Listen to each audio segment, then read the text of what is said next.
Episode 11 film All of Us Are Dead. Pak Soju bertemu dengan anaknya dan memeluknya, sedangkan teman-temannya dengan sigap keluar dari gedung. Adegan memperlihatkan Gwina masuk ke dalam gedung dan mencari Cheong-san.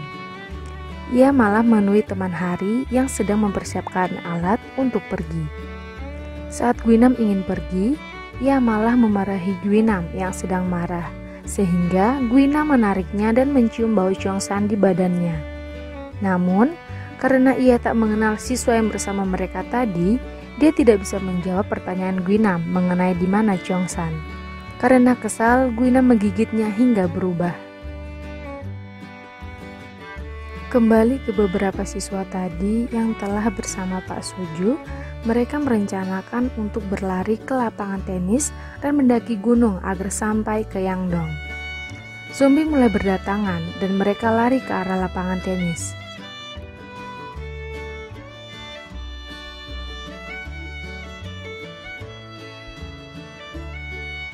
Sampai di lapangan tenis, mereka tak bisa keluar karena dikepung zombie, dan pembatas pun jebol.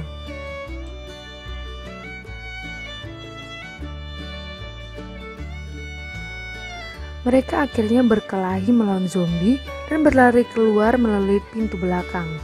Sedangkan Pak Soju menyalakan petasan dengan memancing zombie agar mereka bisa lari.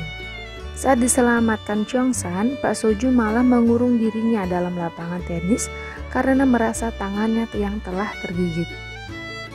Onju melihat itu dan ayahnya berteriak untuk pergi sambil menangis.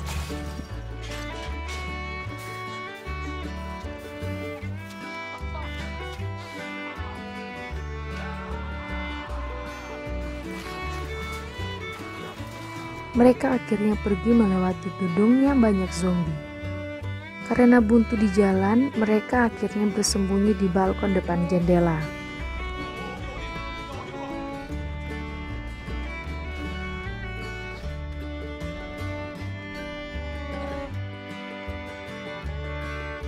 Di sana, Onju terus menangis dan Hari menahan tangisannya karena bisa terdengar zombie. Cheong-san kemudian memeluknya dan membiarkan Onju menangis. Di balkon terjadi perdebatan antara Mi-jin dan Dae-soo, namun dihalangi oleh Woo-jin yang memarahi mereka karena berdebat antara hidup dan mati seseorang. Mi-jin yang berada di kelas 12 merasa stres karena akan mendaftar kuliah. Sementara itu, Hari berbicara bahwa ayah Onju adalah orang baik karena menyelamatkan mereka semua, dan ayahnya yang akan masuk surga.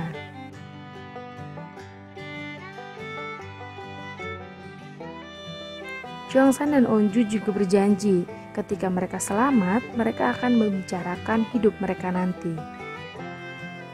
Eunji masih dalam pengawasan tentara.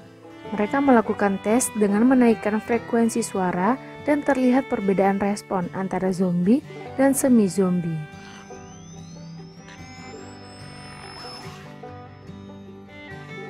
Komandan kemudian mengadakan rapat dengan memerintahkan mereka untuk memberi pengumuman ke 4 lokasi yang akan diledakkan agar mereka yang masih hidup bisa bersembunyi di toilet atau ruang bawah tanah. Kembali ke beberapa siswa memperlihatkan Namra merasa lapar dan ia ingin menggigit leher Soo-hyuk. Namun ia terus menahannya dan menggigit tangannya sendiri. Soo-hyuk melihatnya dan takut dilihat teman-temannya. Ia juga berkata ia bersedia untuk digigit Namra.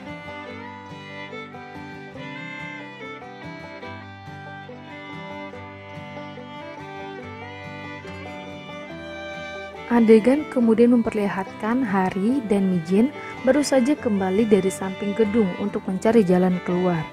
Singkat cerita, Namra mendengar peringatan dari tentara yang disiarkan melalui helikopter yang mengatakan bahwa mereka yang masih hidup harus berlindung ke kereta atau garasi bawah tanah karena akan ada ledakan di sekolah mereka juga. Mereka panik dan bingung harus kemana, sementara para tim tentara mulai menerbangkan drone untuk memancing zombie dengan generator suara ke 4 titik ledakan. Singkat cerita, Guinam berhasil menemui tempat perhentian mereka, yakni di balkon. Cheongsan kemudian berusaha untuk memukulnya dan dibantu Suhyok yang hampir jatuh ke bawah. Cheongsan berhasil berada di genggaman Guinam. Guinam kemudian memutar tangannya dan menggigitnya.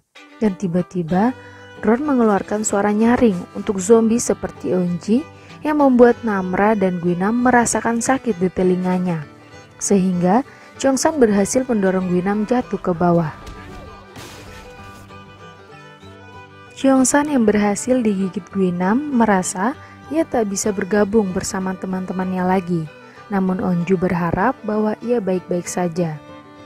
Cheongsan kemudian memberikan kartu namanya hingga akhirnya ia mencium dan memeluk Eunju sambil menangis, begitupun temannya ikut menangis.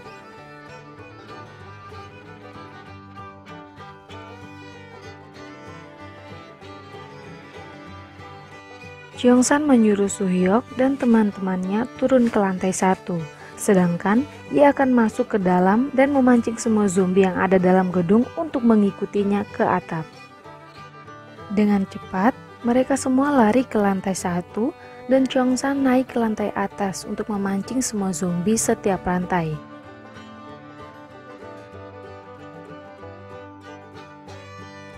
Sedangkan Guinam kembali sadar dan mencari Cheongsan. Saat di atas, Cheongsan melompati lift yang dalam proses pengerjaan hingga semua zombie masuk ke dalam lubang tersebut. Mereka para siswa berlarian dengan cepat karena takut akan ledakan.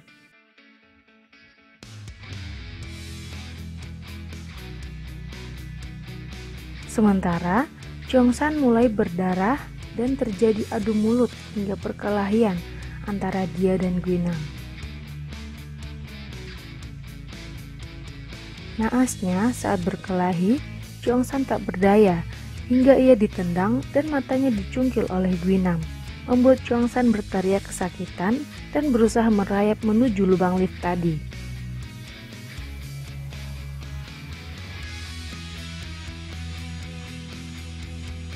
Setelah zombie berhasil terkumpul di 4 titik yang ditentukan, komandan memerintahkan untuk mulai pengeboman di kompleks olahraga, persimpangan Hyosan, Universitas Masa Depan, dan yang terakhir di SMA Hyosan, membuat api menyebar dengan begitu cepat, hingga ke gedung tempat keberadaan Cheongsan yang dengan sigap memeluk erat Guinam sebagai bentengnya dan jatuh ke dalam lubang lift. Akibat pengobaman itu juga membuat batu-batu terlempar ke arah Hari dan teman lainnya. Operasi telah selesai dilakukan dan komandan memerintahkan untuk besok pagi akan diadakan operasi penyapuan dan menyerahkan tanggung jawab ke bawahannya. Komandan kemudian mengatakan ia harus tidur karena sudah lama terjaga. Ia juga pergi menemui Budewan dan memberitahukan bahwa ia telah meledakkan Hyosan. Budewan terkejut dan mengatakan bahwa ia adalah pembunuh. Komandan menganggap bahwa Budewan mampu memimpin Hyosan dan ia berpesan untuk meminta maaf kepada seluruh warga Hyosan. Komandan memasuki ruangannya, menutup jendela dan memakai baju dan topinya. Ia kemudian membuat video yang menyatakan bahwa video Pak Lee mengatakan bahwa untuk menghilangkan virus ini harus menghilangkan inang dengan membakarnya, dan sebagai seorang prajurit ia melakukan pengoboman Hyosan dan akan bertanggung jawab penuh. Setelah itu, ia menelpon untuk mengetahui kondisi istri dan anaknya. Ia juga menyampaikan beberapa pesan dan ia merindukan dan mencintai mereka. Telepon dimatikan. Komandan mengambil pistol di laci, memasukkan peluru, dan akhirnya menembakkan ke kepalanya sambil menangis, hingga akhirnya dia mati. Film memperlihatkan Hyosan yang telah habis terbakar dengan kondisi api di mana-mana dan banyak jasad manusia yang telah berubah menjadi abu dan film pun berakhir.